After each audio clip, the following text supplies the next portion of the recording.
मेरा नाम खुशी है। मेरा रंग रूप ऐसा था कि घर की चार दीवारों में भी सूरज की किरणों से रंग मैला हो जाता। भगवान की कृपा है कि मुझ पर किसी की अब तक गंदी नज़र नहीं पड़ी थी। जिस समय मैं इंटर कर रही थी, हम शहर में ही रहते थे। मैं अपने फेस को कवर करके ही कॉलेज आया जाया करती थी। वैसे तो मेरे घर में किसी भी चीज़ की पाबंदी नहीं लगी हुई थी। मैं खुद ही अपनी मर्जी से ऐसा किया करती थी। मेरे दोस्त अक्सर मेरे घर पर आया जाया करते थे और मैं भी उनके घर पर चली जाती थी। मेरे माता पिता ने मुझे ज़्यादा आज़ादी तो नहीं दी थी, लेकिन मेरे ऊपर ज़्यादा रोक टोक भी नहीं लगाई हुई थी। हमारे यहाँ लड़कियों का अकेले बाजार जाना मुमकिन नहीं था।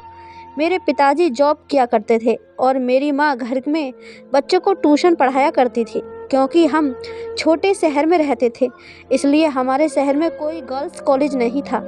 इसी वजह से इंटर के बाद मैं अपने घर पर ही बैठ गई। मुझे इस तरीके से घर पर रहने से बहुत ही ज़्यादा घुटन महसूस होने लगी थी, क्योंकि मैं अपने आगे की पढ़ाई कर लूँ, लेकिन मैं पढ़ नहीं सकती थी। लेकिन मैंने अपने पिताजी से जिद करके एक प्राइवेट फॉर्म भर दिया था और फिर बीए कर लिया। लेकिन मैं चाहती थी कि आगे और ज़्यादा पढ़ाई करूं, लेकिन ऐसा मुमकिन नहीं था। इसलिए मैंने सोचा घर बैठने से बेहतर है क्यों ना मैं किसी स्कूल में टीचर की जॉब ही कर लूं। लेकिन इस मामूली जॉब के लिए भी किसी बड़े आदमी की सिफारिश की ज़रूरत होती थी। मैंने अपने पिताजी से इस बारे में बात की तो वो भी मान गए और कहने लगे कि ठीक है, मैं चौधरी साहब से बात करता हूँ। हमारे इलाके के एक सरपंच थे, यहाँ उनकी बहुत ज़्यादा चलती थी क्योंकि वो बहुत ही ज़्यादा हैंडसम दिख रहे थे। उनको देखने से ही पता चलता था कि इलाके में उनका कितना रोब है। उनकी पर्सनैलिटी ही ऐसी थी और कोई ज़्यादा उम्र भी नहीं थी। वो एक सेहतमंद आदमी दिख रहे थे। नूर उनके चेहरे से झलक रहा था। उनके कपड़े भी बहुत ही अच्छे थे। जैसे ही वो कमरे में आए, पूरा कमरा खुशबू से महक गया और ये उनके अंदर से खुशबू आ रही थी। ये एक ऐसा पल था जिसने पहली नज़र में ही मुझे उनका दीवाना बना दिया था। मैंने अब तक अपना चेहरा नहीं खोला था। मैं उन्हें बहुत गौर से देख रही थी, जिनको सब लोग यहाँ पर चौधरी साहब कहते थे। उन्होंने सिर्फ एक बार ही नज़र भर के मुझे देखा था और मेरे पिताजी से नौकरी की सिफारिश ली। मैंने अपना चेहरा अब तक कवर किया हुआ था। उन्होंने पिताजी से कहा कि आप बेफिक्र रहें, आपकी बेटी की जॉब लग जाएगी। वह हमारे पास करीब 5 मिनट ही बैठे और वहाँ से चले गए। इतने कम समय में ही उनका नौकर हमारे पास चाय की ट्रे लेकर आ गया। उसने वो चाय की ट्रे हमारे आगे रख दी और उस ट्रे में चाय के साथ साथ नमकीन, बिस्किट और काफ़ी हल्की फुल्की चीज़ें मौजूद थीं। हमने वहाँ पर सिर्फ चाय ही पी और पिताजी ने नौकर से कहा कि अब हम चलते हैं। वह हमारे साथ घर के गेट तक आया और फिर एक ड्राइवर से कहने लगा कि इन मेहमानों को उनके घर तक पहुँचा दो। जाते समय शायद चौधरी साहब ही हमारे लिए गाड़ी का इंतज़ाम करके गए थे। शायद उनकी मेहमान नवाजी का यही तरीका होगा। उस दिन मैं चौधरी साहब से बहुत ही ज़्यादा इम्प्रेस हो गई थी। मैं बता नहीं सकती, सबसे ज़्यादा खुशी मुझे इस बात की हो रही थी कि उन्होंने मेरी जॉब के लिए हामी भर दी थी। कुछ दिन बाद मेरे पिताजी ने बताया कि चौधरी साहब ने बुलाया है, तुम्हारी नौकरी पक्की हो गई है। उनके घर के पास जो गर्ल्स स्कूल है, चौधरी साहब ने अपनी ज़मीन सरकार को दे दी है। इंसानियत के नाते उसमें स्कूल बनाया गया था। वहाँ पर एक लेडी टीचर की जगह खाली थी, वहाँ उन्होंने तुम्हारी बात कर ली है। इतनी जल्दी अपनी नौकरी की खुशखबरी सुनकर मैं तो फूले नहीं समा रही थी। अब मुझे पता चल गया था कि सच में चौधरी साहब का कितना बड़ा रुतबा था। लोग उनकी तारीफ ऐसे ही नहीं किया करते थे, वो सब लोगों की मदद किया करते थे। इसके बाद जब मुझे जॉब मिली तो मैं स्कूल में पढ़ाने के लिए चली गई। हमारे शहर से ये स्कूल 20 किलोमीटर की दूरी पर था। बस लगी हुई थी जो सुबह सारे टीचर्स और बच्चों को स्कूल में लेकर जाती और स्कूल छूटने के बाद वापस अपने अपने घर पर छोड़ा करती। इस बस में आते जाते हम लोग बहुत ज़्यादा खुश थे और वो बस भी चौधरी साहब ने ही लगवा कर दी हुई थी। मेरे पिता एक शरीफ इंसान थे और वो बहुत ही ज़्यादा ईमानदारी से काम किया करते थे, इसलिए सब लोग उनकी बहुत ज़्यादा इज्जत करते थे। जब मैंने स्कूल में पढ़ाना शुरू किया तो किसी ने इस बात पर कोई ऐतराज़ नहीं किया। एक दिन जब हमारे सारे टीचर्स रोड पर खड़ी होकर अपनी बस का वेट कर रही थी, एक हवा का झोंका आया और मेरे चेहरे से नकाब उड़ाकर ले गया। इसके बाद उसी समय चौधरी साहब भी वहाँ से निकल रहे थे और उन्होंने जाते जाते मेरा चेहरा देख लिया। अगले ही दिन चौधरी साहब हमारे घर पर आ गए और मेरे पिता से मेरा हाथ मांगने लगे। मेरे पिता को उनकी बात सुनकर बहुत ही ज़्यादा हैरानी हुई, क्योंकि वह सोच भी नहीं सकते थे कि हमारे इलाके का इतना इज्जतदार और इतना बड़ा आदमी मेरे घर पर मेरी बेटी का हाथ मांगने आएगा। मेरे पिता ने मेरी माँ से इस बारे में मशवरा किया और फिर यह सोचकर हाँ कर दी कि चौधरी साहब से शादी के बाद मेरी तो किस्मत ही खुल जाएगी। जब मेरी शादी चौधरी साहब से हुई तो मेरे रिश्तेदार और मेरे दोस्त सभी मेरी किस्मत पर रस कर रहे थे। वो कह रहे थे कि आप तो अब हमारी मालकिन बन गई हो। चौधरी साहब ने मुझे सर से पैर तक सोने से पीला किया हुआ था। इनकी हवेली में बहुत ज़्यादा खूबसूरत के फर्नीचर लगाए हुए थे और उसके साथ साथ नौकरों की एक बड़ी सी फौज भी मौजूद थी और बहुत ज़्यादा गाड़ियाँ भी वहीं पर खड़ी थी। जब मैं शहर से गांव आई तो चौधरी साहब की दुल्हन देखने सारे गांव की औरतें इकट्ठा हो गई। वो मुझे बहुत गौर से देख रही थी और मेरी बहुत ज़्यादा तारीफ भी कर रही थी। चौधरी साहब की उम्र की उनकी एक बहन थी जिसकी अभी तक शादी नहीं हुई थी। वो उन सब की मेहमान नवाजी बहुत अच्छे से कर रही थी और शहर और गांव में ज़मीन आसमान का फ़र्क महसूस होता था। यहाँ पर औरतें अपनी मर्जी से घर से बाहर नहीं जा सकती हैं। किसी से मिलना जुलना और कहीं आना जाना बहुत बुरा समझा जाता है। वह गांव की औरतें तो हमारे घर पर आ सकती थीं, लेकिन हम उनके घर नहीं जा सकते। यहाँ पर औरतें घर से बाहर नहीं जा सकती थीं। घर से बाहर जाना तो बहुत दूर की बात है, यहाँ तो चौधरी के घर की औरतों की आवाज़ भी बाहर नहीं जा सकती थी। हर बात पर पाबंदी लगी हुई थी। इस घुटन भरे माहौल में मेरा दिल बहुत घबराने लगा था। चौधरी साहब मेरा बहुत ख्याल रखते थे। यहाँ के नौकर भी हर समय मेरे हुक्म के इंतज़ार में ही रहा करते। जिस भी काम के लिए मैं हुक्म देती उसे समय से पहले पूरा कर देते। धीरे धीरे मेरे पति मुझसे प्यार करने लगे थे। मैं उनके प्यार में पड़ चुकी थी और मैंने उनकी हवेली को एक खूबसूरत सा स्वर्ग बना दिया। इस स्वर्ग में सिर्फ मेरा हुक्म चलता था। मैं यहाँ की मालकिन थी और चौधरी साहब यहाँ के राजा थे।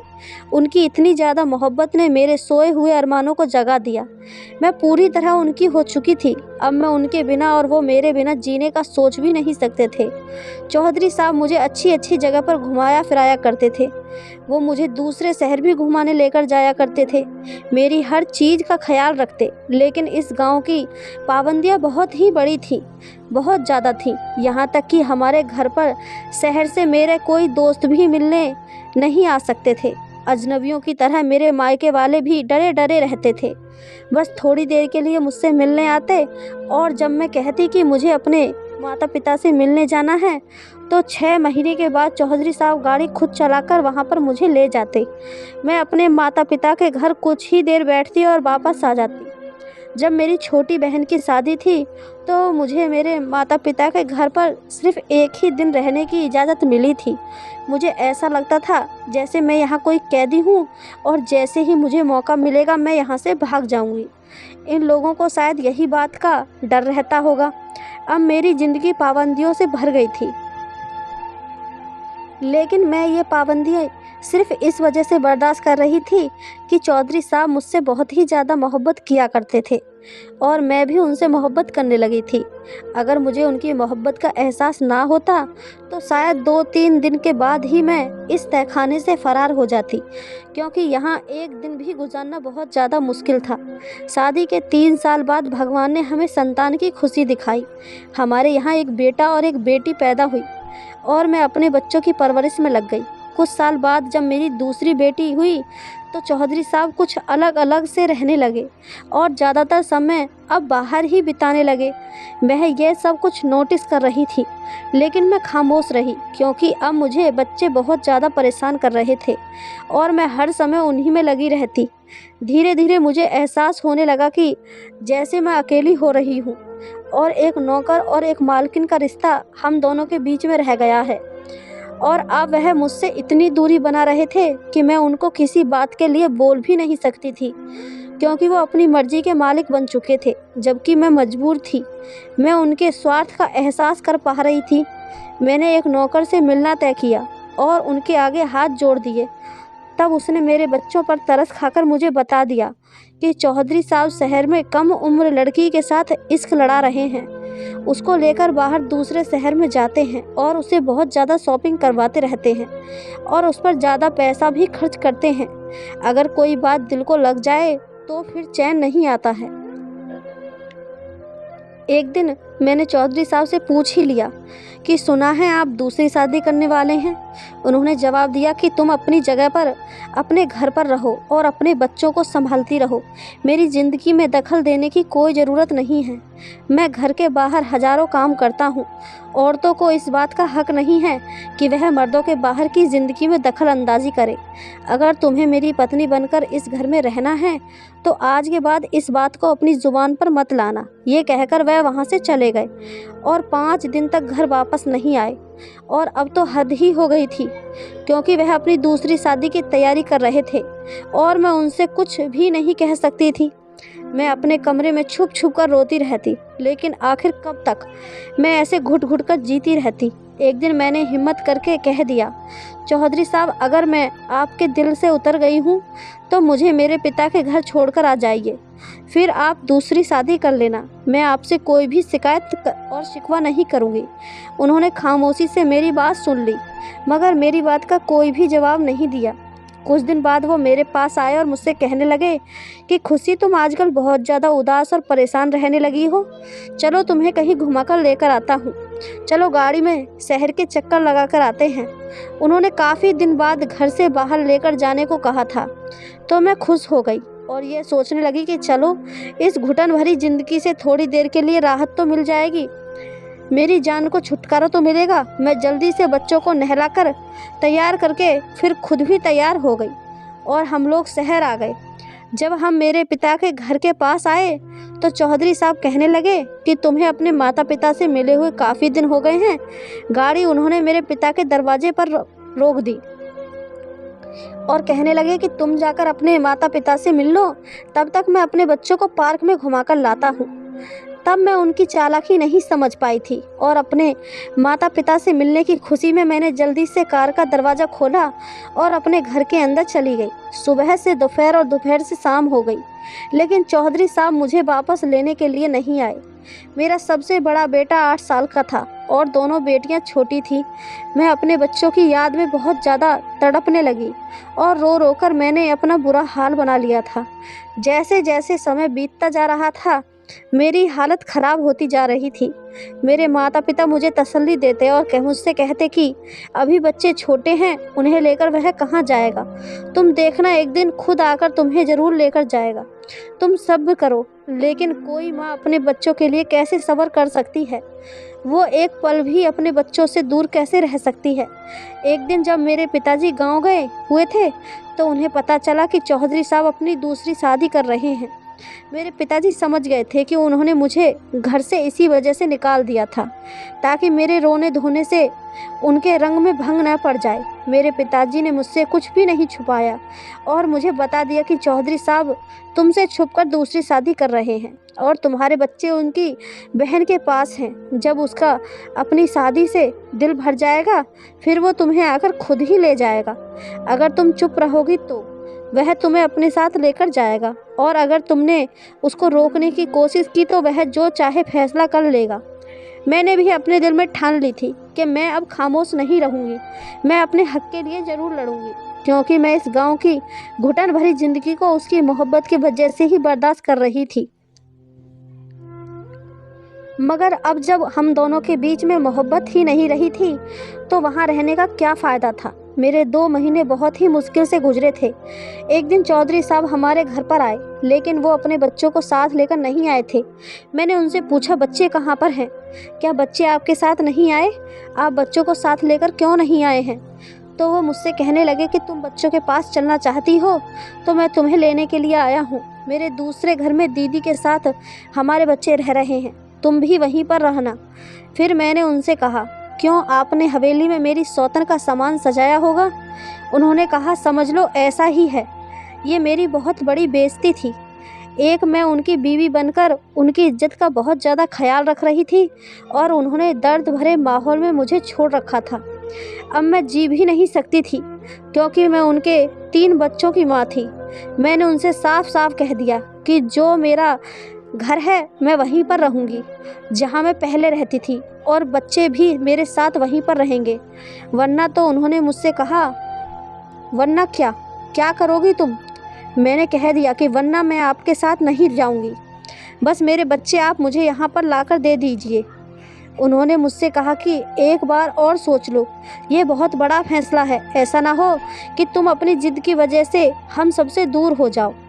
मैंने उनसे कहा कि दूर तो मैं हो चुकी हूँ, अब और कितना दूर हो सकती हूँ। उन्होंने भी मुझसे कहा ठीक है। उन्होंने एक बार भी मुझे मनाने की या समझाने की कोशिश नहीं की और वह वहाँ से चले गए। फिर वह कभी भी दोबारा नहीं आए। मैं अपने बच्चों के लिए तड़पती रही, रोती रही, लेकिन उधर से कोई भी खबर नहीं आई। मैं बिल्कुल खामोश हो गई थी। मैं बहुत ज़्यादा परेशान रहने लगी। जब मेरे पिता ने मुझे इतना परेशान देखा तो मेरे चाचा से मशवरा किया, जो कि शहर में रहते थे। वो वकील थे। उन्होंने कहा कि बच्चों के लिए कोर्ट में अपील करते हैं ताकि बच्चों को माँ के हवाले कर दें। इतने छोटे से बच्चे को कानून भी दूर नहीं रख सकता। पिताजी चाचा के दफ्तर में चले गए और कोर्ट में बच्चों की कस्टडी का केस कर दिया। जब चौधरी साहब के पास नोटिस भेजा गया तो उन्होंने बदले में मुझे तलाक के पेपर भिजवा दिए। जल्दबाजी की वजह से मेरे सारे रिश्ते टूट चुके थे। अब मैं हाथ मलती रह गई थी। मैं सोच रही थी कि काश मैंने ऐसा कदम नहीं उठाया होता तो चौधरी साहब किसी न किसी दिन मुझे लेने ज़रूर आ जाते। जब नई शादी का बुखार उनके सिर से उतर जाता तो उन्हें मेरी अहमियत का पता चल जाता और उनकी नज़रों में मेरी अहमियत और भी ज़्यादा हो जाती, क्योंकि मैं उनके 3 बच्चों की माँ थी। मगर जल्दबाजी में मैंने सब कुछ गवा दिया था। मुझे पता नहीं था कि ये कानून सिर्फ किताबों में ही पाया जाता है। आम जिंदगी में औरतों को कभी भी आसानी से अपना हक नहीं मिलता।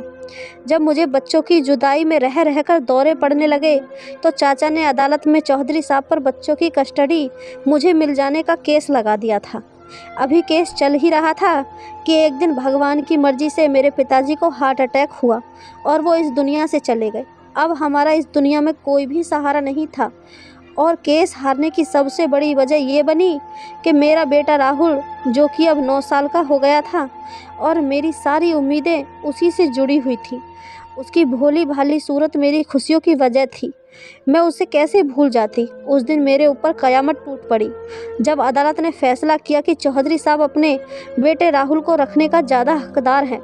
उस फैसले में ये बात है बताई गई कि राहुल की माँ जिम्मेदारी उठाने लायक नहीं है। उसके बाप का देहांत हो चुका है और उसके घर में कोई दूसरा आदमी कमाने वाला भी नहीं है। उसकी माँ भी एक डाइवोर्स हो चुकी है और वह कोई नौकरी भी नहीं कर सकती, जबकि बच्चों का बाप एक खुशहाल और जमींदार इज्जतदार आदमी है और बहुत ही ज़्यादा अमीर भी है। वो बच्चों की परवरिश अच्छे से कर सकता है। अपने बेटे की परवरिश में वो कुछ भी कर सकता है। इसके अलावा वो अपनी हैसियत की वजह से अपनी पढ़ाई लिखाई भी अच्छी तरीके से करवा सकता है। तो बाप के पास बेटे का फ्यूचर ज़्यादा अच्छा रहेगा और उनकी माँ बच्चों को गरीबी के अलावा और कुछ भी नहीं दे सकती। अगर बच्चियां चाहें तो कुछ दिन के लिए अपनी माँ के पास रह सकती हैं। उस समय में उनके बाप को उनका खर्चा देना पड़ेगा। मुझसे अपने बेटे राहुल की जुदाई बर्दाश्त नहीं हो रही थी। मैंने अपने चाचा से कहा कि जब तक राहुल मेरे पास नहीं आएगा मैं बच्चियों को नहीं लूँगी। आप कुछ भी करें, मुझे राहुल चाहिए। अभी फैसले की सिर्फ कॉपी ही मिली थी। अभी जज साहब ने अपना आखिरी फैसला नहीं सुनाया था। एक दिन चौधरी साहब ही गाड़ी हमारे दरवाजे पर आकर रुक गई और वह गाड़ी में ही बैठे रहे, जबकि उनकी एक नौकरानी मेरी दोनों बेटियों को घर के अंदर लेकर आई और मुझसे कहने लगी कि मालकिन, आपके बच्चों को मैं आपके पास देने के लिए आई हूँ। मैंने पूछा चौधरी साहब कहाँ हैं, तो कहने लगी कि वह गाड़ी में बैठे हुए हैं। और राहुल? मेरे सवाल का उस नौकरानी ने कोई भी जवाब नहीं दिया। फिर मैंने बहुत ही कोशिश की कि मैं जाकर चौधरी साहब से मिलूं।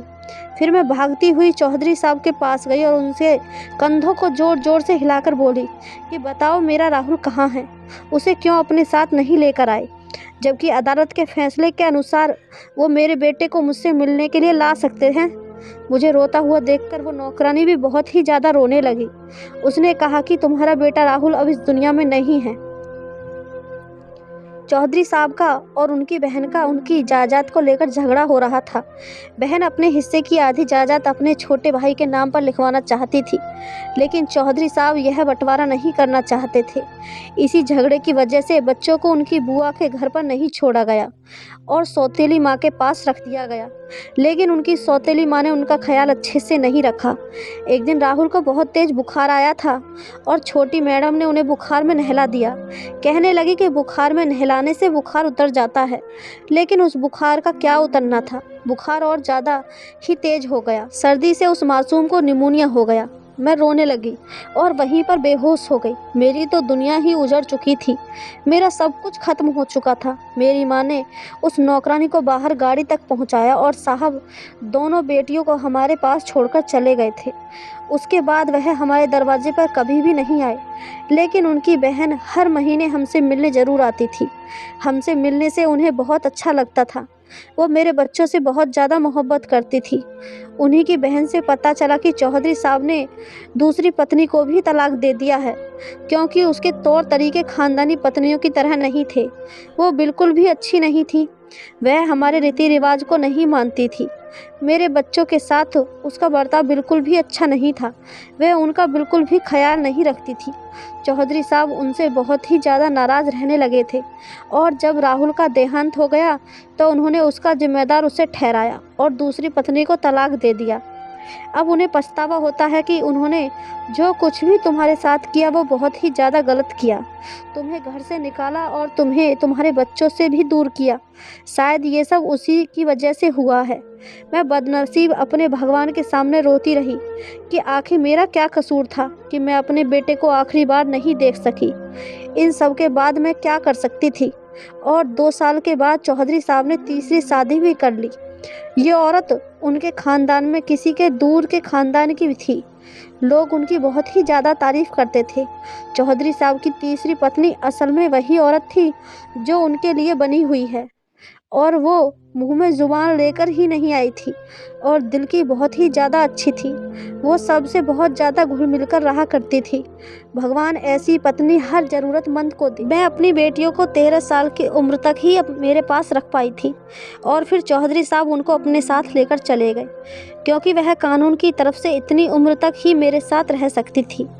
मैंने भी कोई जिद नहीं की, क्योंकि मेरी माँ ने मुझे समझा दिया था कि बेटियां बाप के पास ही रह सकती हैं। ज़माना बहुत ज़्यादा ख़राब है। जवान बेटियों को पढ़ाना लिखाना और शादी करना एक तलाकशुदा औरत के बस की बात नहीं है, और हमारे घर पर तो कोई मर्द भी कमाने वाला नहीं था, तो मैं अच्छे घराने में उनकी शादियां कैसे कर पाती। अगर उनको अपनी माँ से मोहब्बत होगी तो शायद वो ज़रूर तुमसे मिलने के लिए आएंगी। ऐसा मेरी माँ मुझे ठीक से समझा रही थी और वो बिल्कुल ठीक भी कह रही थी। चौधरी साहब के घर पर उनकी पढ़ाई का इंतज़ाम हुआ और उनकी पढ़ाई पूरी होने के बाद अच्छे ख़ानदान में उनकी शादियां कर दी गई। आज वो अपने पतियों के साथ बहुत ज़्यादा खुश थी। आज उनके पास बच्चे भी हैं, उनके पति भी हैं, समाज में उनकी बहुत ज़्यादा इज्जत भी है और एक बहुत बड़ा मकान है, और वह कभी कभी मुझसे मिलने के लिए भी आती हैं और मुझे अपने घर पर भी लेकर जाती हैं। मेरे बच्चे जाने के बाद मैं अपने चाचा के साथ चली गई, क्योंकि चाचा हमसे बहुत ज़्यादा प्यार करते थे। चाचा मुझे और मेरी माँ को अपने साथ अपने घर लेकर चले गए थे।